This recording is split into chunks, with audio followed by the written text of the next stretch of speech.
महाराष्ट्र विधानसभा चुनाव के नतीजों में बीजेपी की जीत की सुनामी की लहर ने कहीं न कहीं महायुति में सीएम पेच को लेकर एक बड़ा ही सवाल खड़ा किया है। इस बीच जो मुख्यमंत्री पद को लेकर तीनों ही पार्टियों की ओर से दावे हुए हैं, यानी कि बीजेपी और एनसीपी और शिवसेना की ओर से, तो यहां पर सवाल उठता है कि क्या तीनों ही पार्टियां एक साथ मिलकर किसी एक शख्स को सीएम बनाने पर टिकी रहेगी या फिर शिंदे को ही आगे बढ़ाया जाएगा।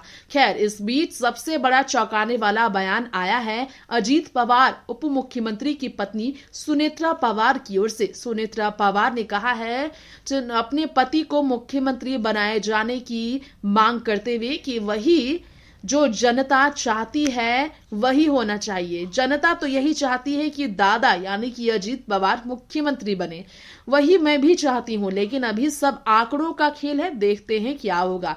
खुलेआम बारामती में मीडिया से बातचीत करते हुए राज्यसभा सांसद सुनेत्रा पवार ने पति के नाम पर मांग अपनी खुलेआम रख दी है। इस मांग से अब बीजेपी में शिंदे और देवेंद्र फडणवीस क्या सहमत होंगे, सवाल ये भी है, क्योंकि शिंदे ने सीएम पद को लेकर कोई मतभेद हमारे और बीजेपी के बीच नहीं है, यही कहा था। अंतिम नतीजों का इंतजार है, उन्होंने यही कहा था पहले, लेकिन अब पार्टियां सीएम को लेकर क्या फैसला लेगी, सोचने वाली बात यह है। फिलहाल राज्य के मुख्यमंत्री एकनाथ शिंदे ही हैं। और इस बीच अजीत पवार, जिनकी पार्टी एनसीपी में पहले से ही कई तरह की विचारधाराएं सामने आई हैं बीजेपी के विपरीत, जैसे कि नवाब मलिक की हम बात कर लेते हैं।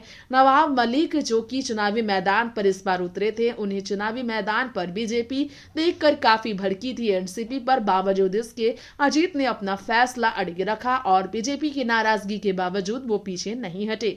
तो अजीत किस तरह से जिद्दीपन के साथ महायुति में बने हुए हैं सबको पता है। शरद को छोड़कर, चाचा को छोड़कर अजीत अगर भाजपा का दामन थामने आए तो इसके पीछे बड़ा मकसद जरूर है। डिप्टी सीएम के पद पर वो पहले भी रहे, लेकिन सीएम के पद के लिए ही क्या वो महायुति से जुड़े, ये भी अब साफ हो जाएगा। नतीजे आ गए हैं बैठक में। नेक्स्ट 9 न्यूज रूम से तृप्ति की रिपोर्ट।